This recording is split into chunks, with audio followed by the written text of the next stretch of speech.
C'est l'heure du journal de l'Afrique, soyez les bienvenus sur France 24. À la une ce soir, l'inquiétude au Sénégal après un scandale en Gambie. 69 enfants succombés dans ce pays après avoir ingéré un sirop pour la toux. L'OMS avait émis la semaine dernière une alerte visant 4 sirops produits par un laboratoire indien. Les autorités sénégalaises tentent de rassurer. Nous serons à Dakar dans ce journal. En République démocratique du Congo, l'armée a un nouveau chef d'état-major. Il s'appelle Christian Chiwewe. Il a été nommé par le président Tshisekedi début octobre et il a pris ses fonctions ce jeudi. La correspondance à Kinshasa dans un instant. Et puis à la fin de cette édition, nous partirons en Tunisie dans la ville de Zarzis. Qui se relève tout juste du drame survenu il y a 2 semaines. 18 personnes ont péri alors qu'ils tentaient de quitter le pays à bord d'une embarcation de fortune.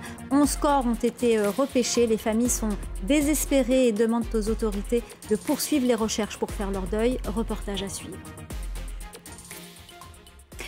Mais d'abord, cette attaque survenue au Mali. Une dizaine de civils au moins ont été tués dans le centre du pays. Les victimes se trouvaient dans un car qui est passé sur un engin explosif. Pour plus d'informations, nous retrouvons notre confrère de RFI, Serge Daniel. Bonsoir Serge, que savons-nous de cette attaque ? Alors, ça s'est déroulé ce jeudi soir, ce jeudi après-midi du moins. Le bus de transport en commun, le car de transport en commun, il y avait à l'intérieur des dizaines de passagers, des civils. Et ce qui s'est passé, c'est qu'il y a eu une grande explosion selon les témoins.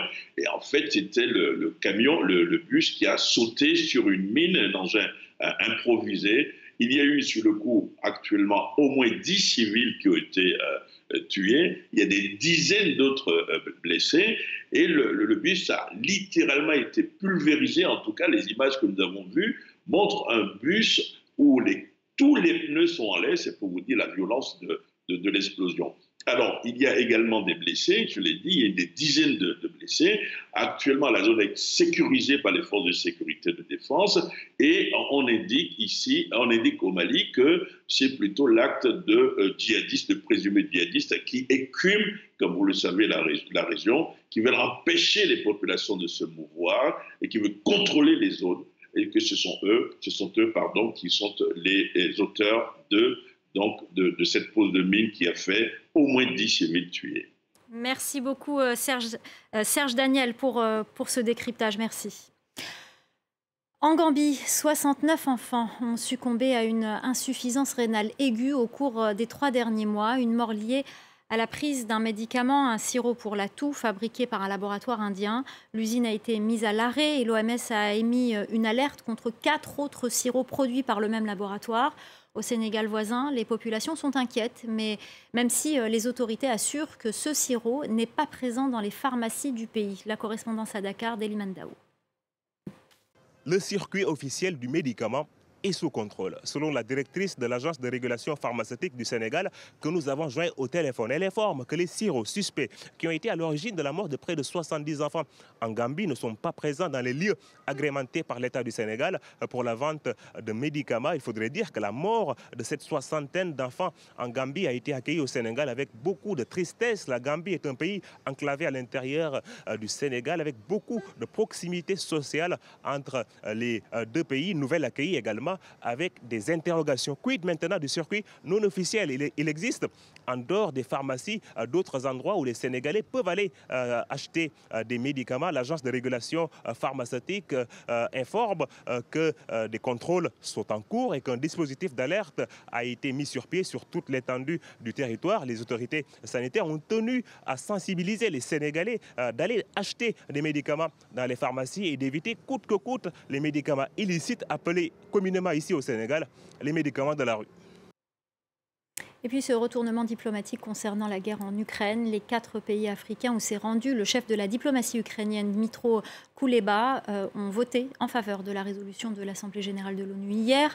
De nombreux pays africains sont extrêmement dépendants des importations de céréales, à la fois de Russie et d'Ukraine. Pour rappel, le président de l'Union africaine, le Sénégalais Macky Sall, dont le pays a voté la résolution hier, s'était rendu en Russie, rencontrer Vladimir Poutine pour justement plaider en faveur de la levée du blocus sur le blé ukrainien. En République démocratique du Congo, Christian Chiwewe prend officiellement ce jeudi la tête de l'armée congolaise. Il est le nouveau chef d'état-major des FARDC. Une cérémonie était organisée en présence du chef de l'État, Félix Tshisekedi, qui l'avait nommé début octobre. 4 ans après son arrivée au pouvoir, le président poursuit sa reprise en main d'une armée longtemps dominée par des généraux fidèles à Joseph Kabila. Les précisions à Kinshasa d'Aurélie Bazara-Kibangou. C'était un moment solennel au camp Kokolo, le quartier général de l'armée à Kinshasa. Le nouveau chef d'état-major des forces armées congolaises, Christian Chiwewe, a juré de défendre la souveraineté et l'intégrité territoriale de la République démocratique du Congo. Le président Félix Tshisekedi a pris acte de son serment. Alors ces changements dans le commandement de l'armée étaient attendus depuis longtemps. D'abord parce que dans l'entourage du chef de l'État, il y a beaucoup de méfiance vis-à-vis de certains hauts gradés soupçonnés d'être resté fidèle à l'ancien président Joseph Kabila. Le lieutenant-général Christian Chiwewe, qui était à la tête de la garde républicaine, remplace Célestin Mbala, un général nommé par Kabila. Une quinzaine de généraux jugés proches de l'ancien pouvoir ont eux aussi été remplacés. Ces changements étaient attendus aussi parce que les défis sécuritaires sont nombreux, à commencer par l'Est. L'armée est critiquée depuis la chute de Bunagana, une ville commerciale stratégique occupée depuis plusieurs semaines par le M23, une milice défaite en 2013, mais qui depuis a fait son retour. Le chef de l'État tente donc de donner un nouveau souffle à la tête de l'armée. Reste à savoir si Christian Chiwewe saura gagner la confiance de ses hommes sur le terrain, s'interroge une source sécuritaire, car le général ne s'est jamais démarqué, nous dit-elle, dans des opérations dans l'est du pays. On vous en parlait hier, le drame de Zarzis en Tunisie. Il y a 2 semaines, une embarcation de fortune partie de cette ville avec à son bord 18 migrants a disparu. 11 corps ont été retrouvés lundi par des marins. Des familles ont manifesté pour demander aux autorités de poursuivre les recherches. Pour l'instant, ce sont les pêcheurs et de nombreux habitants qui se mobilisent. Reportage de Lilia Blaise et Hamdi Tlili. Des routes fermées par des habitants en colère. Dans la ville de Zarzis, au sud de la Tunisie, la frustration monte chez certaines familles de migrants disparus en mer il y a plus de 20 jours. Karim a perdu sa femme et leur enfant d'1 an. Il n'a toujours pas récupéré les corps. Je n'en peux plus. On ne me donne pas d'informations ou alors on me dit quelque chose de différent à chaque fois. Je vais voir la garde maritime, on ne me dit rien. Si j'avais une solution, vous pensez bien qu'on ne serait pas en train de brûler des pneus dans la rue. Les familles en quête d'informations ont parlé avec le gouverneur et la garde maritime. Elles dénoncent leur négligence et le retard pris dans les recherches des corps, ce que les autorités démentent.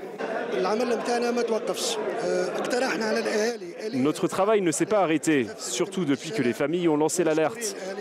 Là, nous leur avons proposé un mécanisme pour essayer d'identifier les corps, en faisant un inventaire des ADN.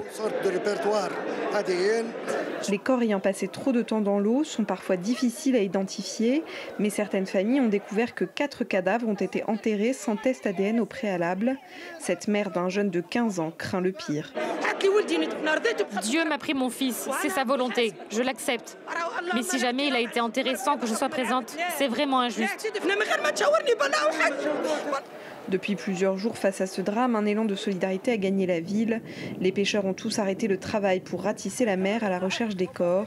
Le jour où nous sommes partis avec eux, ils n'ont pas pu en retrouver, contrairement aux jours précédents, sur ces images qu'ils ont partagées avec nous. On cherche toujours, c'est désespérant. Nous sommes fatigués. Il faut trouver une solution pour stopper ces drames. La situation reste toujours tendue à Zarzis. Certaines familles ont dû exhumer les corps de migrants repêchés, enterrés sans être identifiés. Une enquête légiste est en cours. Les États-Unis offrent une récompense de 5 millions de dollars pour des informations sur une attaque datant de 2017 dans la zone du village de Tongo, une zone proche du Mali, au Niger. Mais pour beaucoup, même une récompense très élevée ne convaincra difficilement les Nigériens de la zone de risquer leur vie pour renseigner les Américains. Les précisions de notre correspondant Harold Girard. Les États-Unis ont enquêté pendant 5 ans aux côtés des autorités nigériennes, mais après toutes ces années d'enquête, aucun résultat sur la localisation possible des responsables de l'embuscade de Tongo Tongo. L'attaque aura endeuillé les 2 alliés puisque 4 soldats américains et 4 soldats nigériens y ont perdu la vie le 4 octobre 2017 près de ce village. L'attaque avait été revendiquée quelques mois plus tard par un des chefs à l'époque du groupe terroriste État islamique. Dans le département de Bani Bangou où se trouve ce village proche de la frontière malienne, le terrain reste très difficilement abordable pour les armées face à des adversaires toujours plus mouvants. Ce qui bloque, c'est que les terroristes ou bien les gangs, c'est les gens qui ont fait cette attaque-là, ce sont des gens qui sont trop mobiles, qui sont très difficiles à positionner, qui sont très difficiles à identifier et qui sont entre les 3 frontières, à savoir le Niger, et les Burkina et les Mali. Donc du coup, on ne peut jamais savoir exactement où se positionnent ces personnes-là. Ces 5 millions de dollars de récompense proposés par les États-Unis pour toute information qui les aiderait dans leur enquête sont effectivement une somme conséquente dans un pays où le salaire moyen est évalué autour de 50 $ par mois. Mais selon les experts de la question sécuritaire ici au Niger que nous avons contactés, ce n'est toujours pas assez pour convaincre des populations qui vivent quotidiennement sous la menace djihadiste de renseigner les autorités. En Libye, la boxe pour les filles a été interdite sous le régime de Mouammar Kadhafi. Aujourd'hui, ce sport reste réservé aux hommes. Les femmes boxeuses doivent faire face à de nombreuses critiques. Mais vous allez le voir, pour certaines, monter sur le ring, c'est aussi combattre les préjugés. Camille Nedelec. Cette image était impensable il y a encore quelques années. 2 jeunes filles sur un ring. La boxe, longtemps considérée comme un sport inapproprié pour les femmes, mais cela ne les empêche pas pour autant.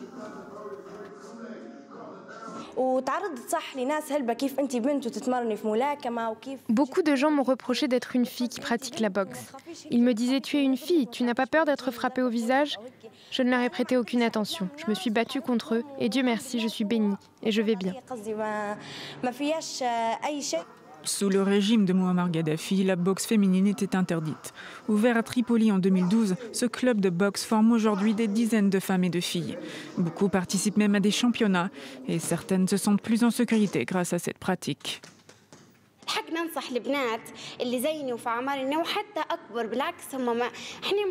Je voudrais dire aux filles comme moi, de mon âge, voire plus, que notre société leur dit que c'est une honte de faire ceci ou cela.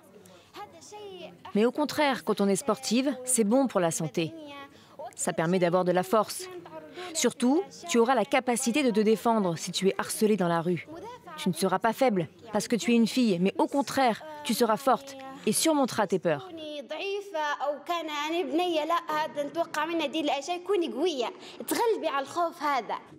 Elles expliquent que c'est grâce au soutien de leur famille qu'elles ont continué de boxer, et ce, malgré le jugement négatif que peut apporter certains.